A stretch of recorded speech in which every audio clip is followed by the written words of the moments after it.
Hello mga kainday! Magandang araw po sa ating lahat. So, for today's video mga kainday ay nagluluto ako ng sinigang ulam namin ng tanghalian dito sa busing ko mga kainday. No? So, ayun na nga mga kainday. Ito yung isasahog natin. Sitaw, okra at labanos. So, wala tayong kangkong mga kainday. At eto na. Malambot na yung karning baboy, no? So, buto-buto po yan, mga kainday. So, hindi ko na i-video yung, kanina, no? Yung pagpapakulo ko kanina. So, ito na nga ay ilalagay ko na ang gulay na sitaw at yung okra at saka yung labanos, mga kainday. So, yun na nga, mga kainday. At yun na nga, ilang minuto ang lumipas ay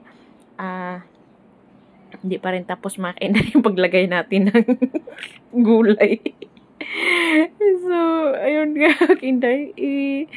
Hinalo-halo ko na yung gulay na nilagay ko para ma-mix doon sa, mainit na tubig. Yun ang pinagsasabi ko.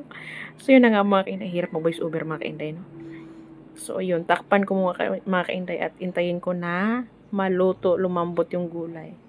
So, meanwhile, eto na nga, malambot na ang gulay mga kainday.